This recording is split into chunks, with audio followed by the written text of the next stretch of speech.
Senhor, motivo de nós estarmos aqui nessa noite para celebrarmos ao Rei dos Reis, Senhor dos Senhores. Igreja, como é bom poder adorar o Senhor, como é bom poder estar nesse espaço que ainda estamos com algumas restrições por meio de um decreto, por meio de uma orientação. Não podemos celebrar, mas como não podemos celebrar juntos ainda, como é bom poder estar aqui. Por outro lado, sentir a falta de você aqui. Eu creio que, como nós temos dito e orado, que isso só vai fomentar ainda mais o seu desejo de estar aqui, para quando passar todo este vento, toda esta circunstância que nós estivermos vivendo, vai faltar espaço aqui dentro desse lugar, querido, em nome de Jesus. Abra sua Bíblia no Evangelho de Mateus, no capítulo 26, nós estamos refletindo uma série de estudo que tem o nome A Última Semana, a última semana de Cristo aqui na Terra. E hoje nós vamos pensar aqui um pouco sobre o cenário da última ceia do Senhor. Eu queria que você abrisse sua Bíblia em Mateus capítulo 26, a partir do versículo 17. Mateus 26, 17. Nós vamos ler apenas alguns versículos, não todo o texto, que diz assim: E no primeiro dia da festa dos pães ázimos, chegaram os discípulos junto de Jesus, dizendo: Onde queres que preparemos a comida da Páscoa? E ele disse: Ide à cidade a um certo homem, e diz-lhe: O mestre diz: O meu tempo está próximo. Em tua casa celebrarei a Páscoa com os meus discípulos. E os discípulos fizeram como Jesus lhes dissera e prepararam a Páscoa. E chegada a tarde, assentou-se à mesa com os 12. E enquanto eles comiam, disse: Em verdade vos digo que um de vós há de me trair. Até aí. Pai, nós clamamos pelo poder que há no nome de Jesus, que o Senhor nos ajude, ó Deus, a entender esse texto segundo a tua orientação. Nós clamamos, ó Deus, em nome de Jesus. Amém. Esse texto, como falei agora no início, ele está dentro do contexto da última semana de Jesus na terra, como um homem. Jesus, já vimos que ele vem lá em Lucas 19 e tem a entrada triunfal. Naquele momento ali, o povo grita hosana, estende ramos, e ele passa montado num jumentinho, mostrando a espécie do seu governo, a forma em que ele introduziu toda a sua forma de liderar e de governar o mundo por meio da humildade. Causou em alguns perplexidade, alguns não entenderam, mas Jesus entra em Jerusalém com o grito do povo, dizendo: Hosana, bendito aquele que vem no nome do Senhor. Você conhece o texto, nós pensamos nisso no primeiro momento.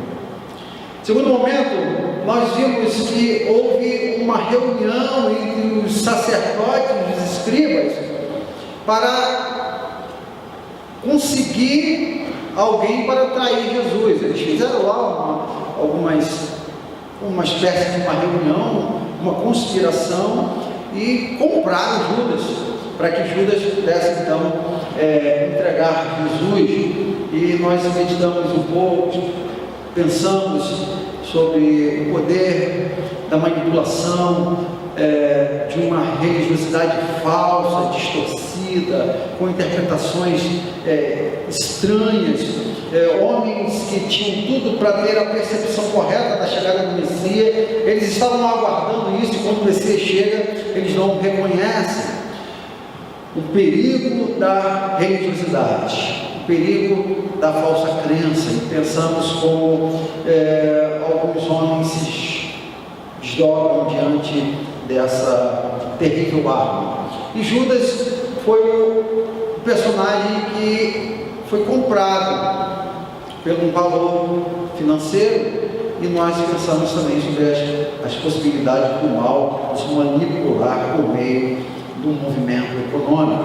Hoje nós vamos ver que Jesus, ele quer preparar a ceia, a sua última ceia com os seus discípulos, e aqui dentro desse ambiente, eu gostaria de pensar com você nessa noite, de uma forma sucinta, porém profunda, que traga para você que está em casa, cultuando conosco, alguns ensinamentos que vão mostrar a capacidade de Deus, na pessoa de Jesus Cristo, de coordenar, de comandar, mesmo diante do caos.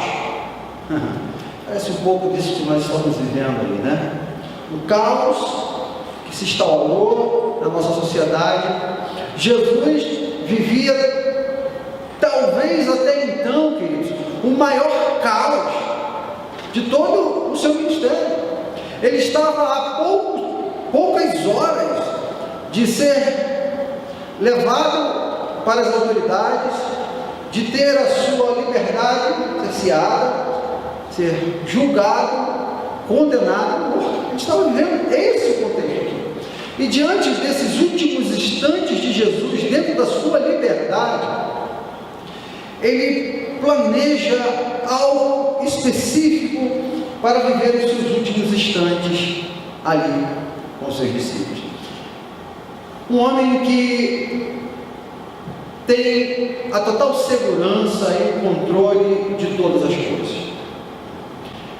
Igreja, você que nos assiste nessa noite, se tem alguma coisa que pode e que tira toda a possibilidade nossa de achar que temos um controle, é a morte.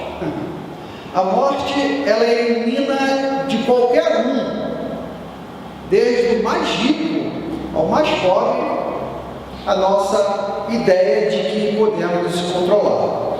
Jesus está diante desse desafio,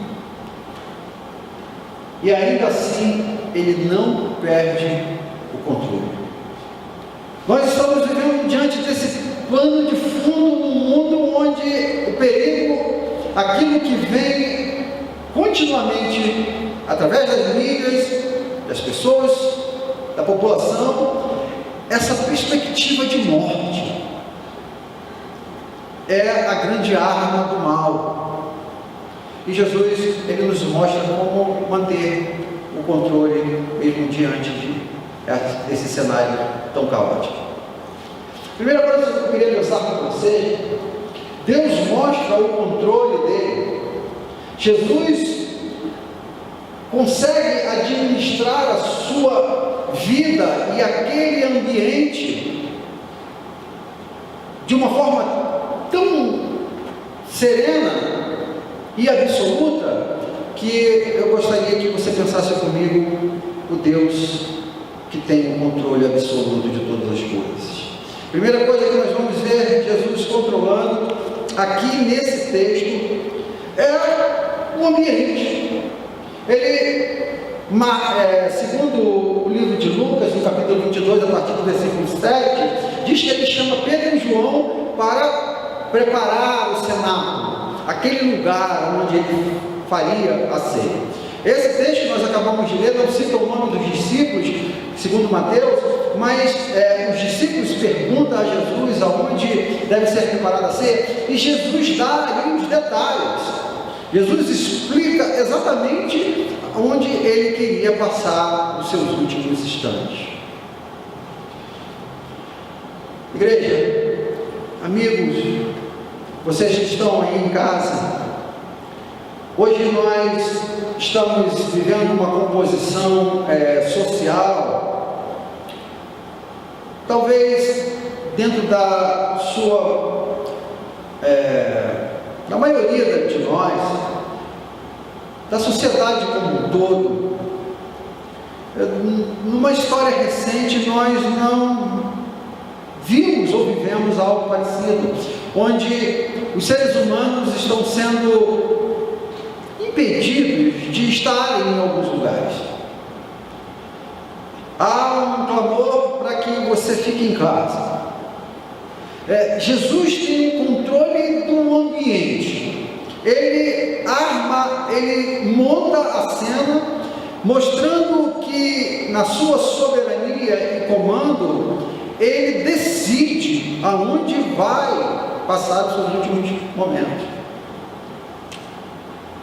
Eu gosto de pensar nesse aspecto da decisão para onde vamos e onde estamos e onde permanecemos, como um aspecto divino, um aspecto que deve partir da orientação de Deus, como nesse versículo. Deus comandando a história e falando assim: eu quero estar ali.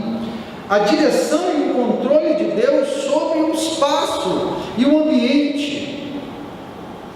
Igreja, pararmos e pensarmos sobre onde nós devemos estar é uma reflexão que mais do que nunca deve fazer parte dos nossos pensamentos.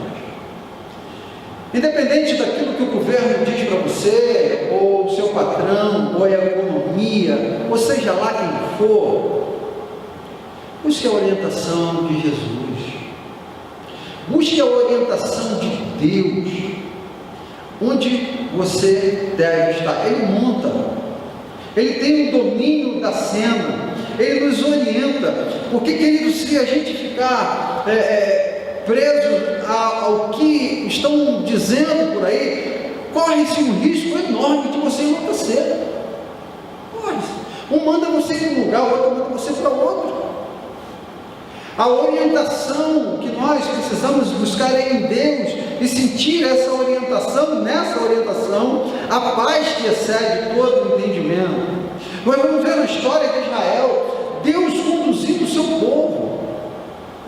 Se você for ler o livro de 2 Reis, no capítulo 6, nós vamos ver o rei da Síria armando contra o povo de Israel, e o profeta Eliseu é avisado de uma forma sobrenatural. Depois em casa você estuda, você lê com mais tranquilidade depois aí na sua casa, mas mostra que Deus orienta por meio da vida do profeta Eliseu para que Israel não fosse tal e tal caminho. Deus conduzindo o seu povo, nos livrando o seu povo do mal contra o poderoso rei da Síria. Nós vamos ver também nesse mesmo livro, no capítulo anterior, por exemplo, Eliseu falando para Naamã, o rio que você deve banhar para se livrar desta lepra é um rio assim, assim. Deus orientando o homem, o grande general, você imagina, não é possível, será que não existe um outro rio aqui na minha cidade mais limpo do que esse?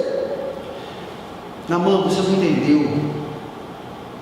Um dos subordinados de Naamã falou: se você tivesse pedido alguma coisa difícil, você não faria? Naamã, quem comanda é ele, não. Igreja do Senhor Jesus Cristo, nós precisamos buscar a orientação de Deus para o local, o lugar onde você deve estar.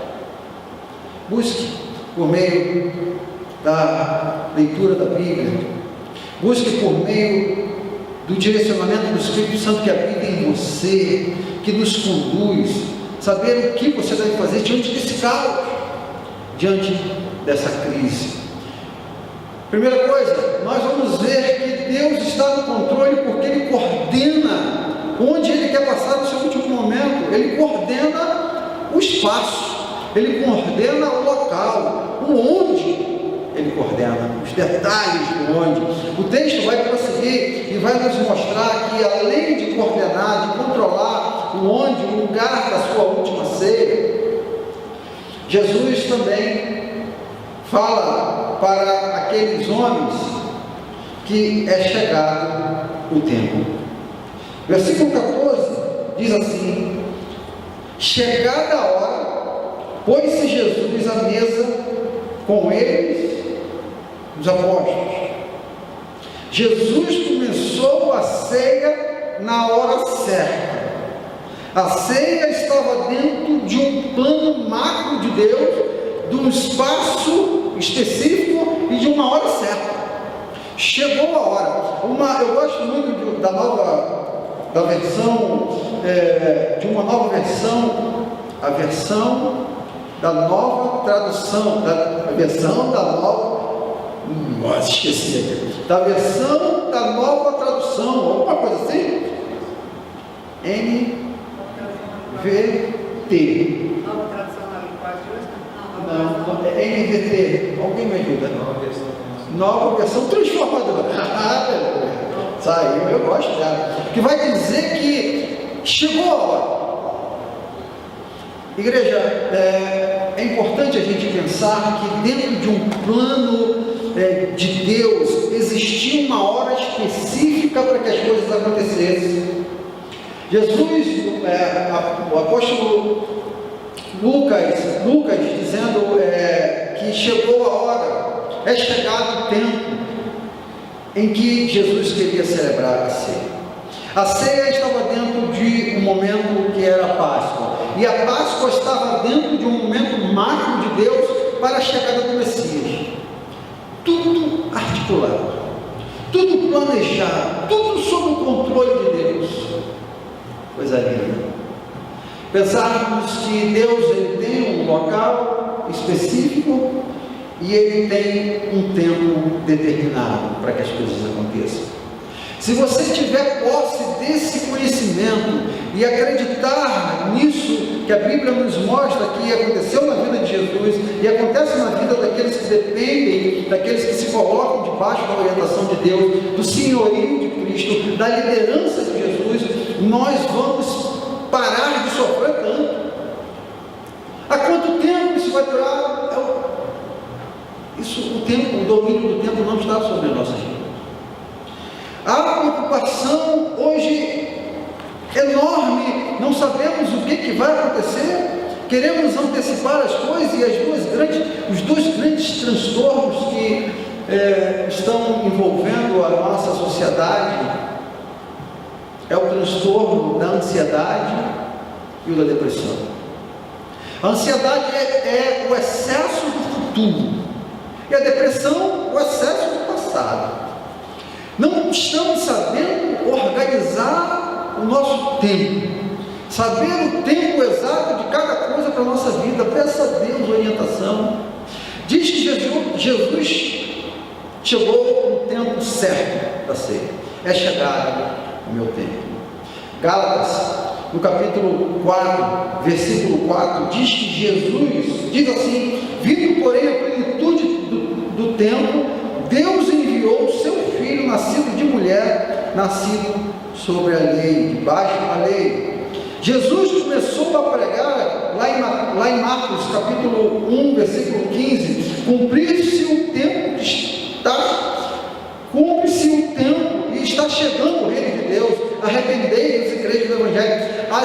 Havia um tempo específico para Jesus começar o seu ministério, está lá em Marcos, capítulo 1, versículo 15, e lá em Romanos 5, 6, diz assim: em verdade, no devido tempo, quando ainda éramos fracos, Cristo morreu por todos os ímpios. Havia um tempo determinado para Cristo morrer também na agenda de Deus. Como nós acreditamos, como Jesus nos disse, que há um tempo também determinado para a sua volta.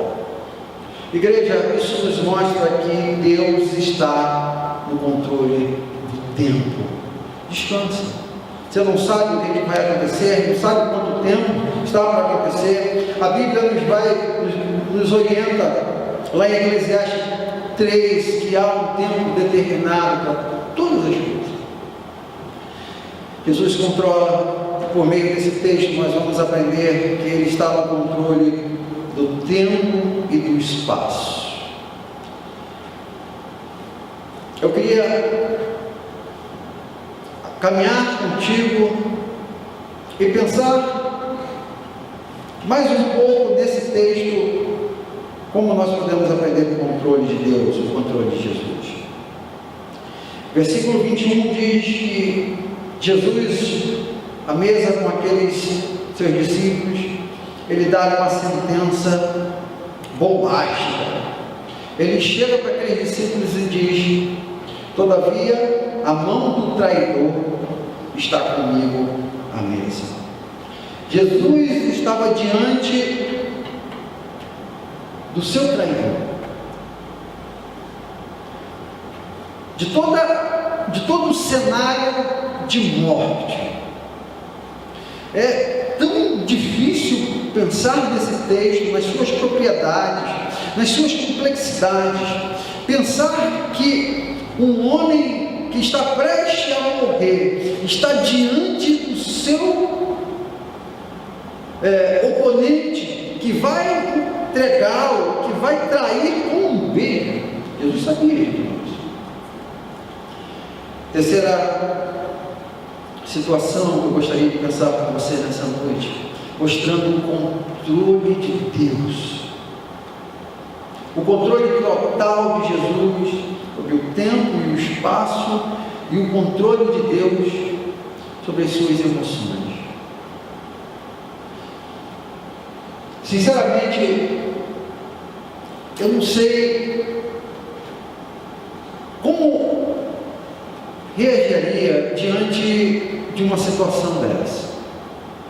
Sinceramente, não consigo imaginar diante de uma pessoa que estava prestes a me trair, e essa traição levaria para a morte. Um ambiente cercado dessa atmosfera mortal. Jesus consegue botar todos à mesa, se alimentar diante deste homem, Judas. Que controle emocional, um equilíbrio entre os seus instintos humanos e a razão de tudo aquilo que ele veio fazer na terra. Talvez se fosse eu ou você com uma menor ameaça, poderíamos enfrentar o oponente, partir, como nós costumamos dizer, partir para dentro,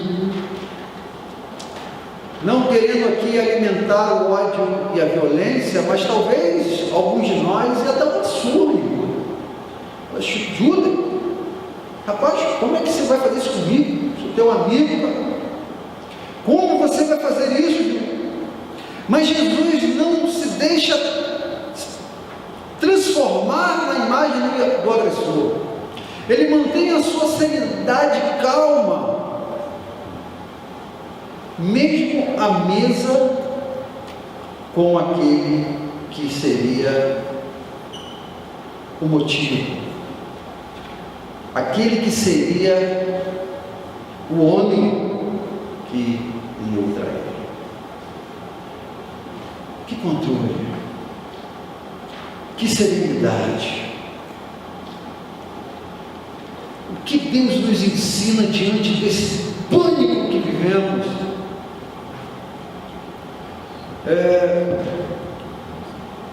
Nessa nossa sociedade.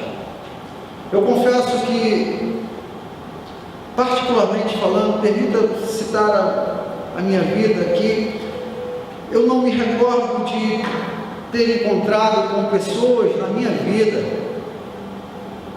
seja lá qual for o ambiente, e perceber pessoas se distanciando ou não querendo algum tipo de contato, como se a gente tivesse uma lepra.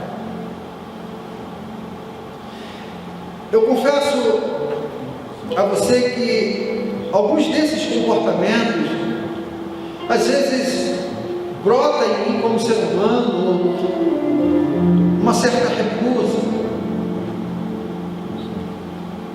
e não por que dizer, um certo descontentamento. Agora você imagina Jesus diante daquele que provocaria sua morte.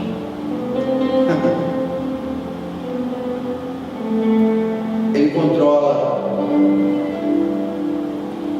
as suas emoções, transmite a sua paz, se alimenta com aqueles discípulos e vai embora para o Calvário.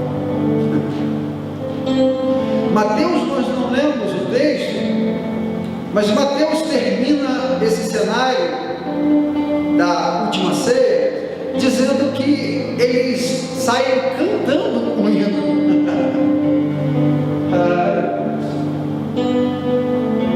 Que controle emocional, que coisa que foge da nossa compreensão humana. Nós precisamos, como servos de Deus, discípulos de Cristo, buscar essa compreensão de que nós temos um Deus que coordena todas as coisas.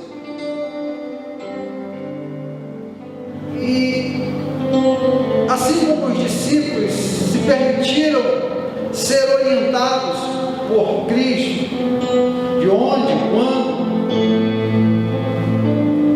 e viveram esse momento tão lindo da última ceia com Ele, a gente aprender isso também, ter os nossos passos guiados por Deus, dentro do tempo dele, e aguardando tudo isso com a maior tranquilidade,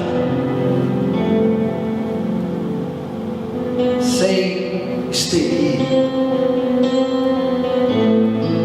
Temos os desafios, sim, mas igreja, podemos vencê-los. Temos o medo da morte, sim, está aí, os números mostram, mas manter o nosso equilíbrio, porque nem a morte nem a vida poderá nos separar do amor de Deus que está em Cristo Jesus. Você poderia dizer como Jó: porque eu sei que meu Redentor vive, e por fim se levantará, e ainda que a minha carne seja consumida, nos meus ossos eu verei Deus. Jesus caminha em direção da cruz, cantando um hino.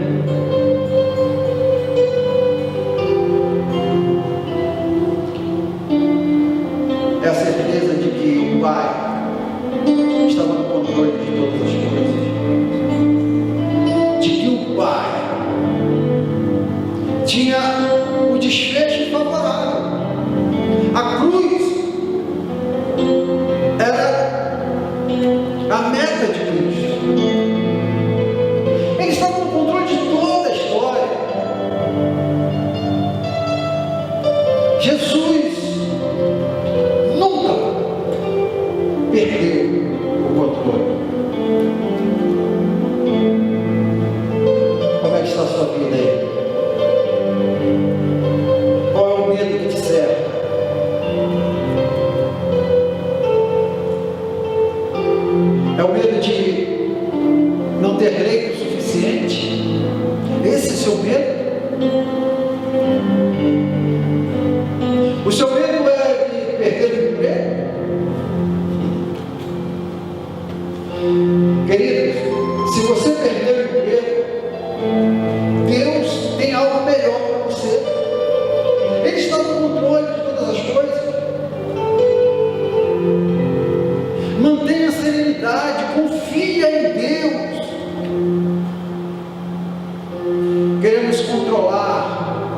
nossa vida. Entregue o controle da sua vida a Deus, e Ele vai saber onde, quando e como, com tranquilidade. Ele tem controle de todas as coisas, e se Ele quiser te livrar de uma doença, Ele te livra. Mas se Ele não quiser te livrar, e você, quem sabe, tem que ir para o Gólgota, para o agarrão, Ele continua sendo Deus, Ele continua no controle. Creia nisso, em nome de Jesus.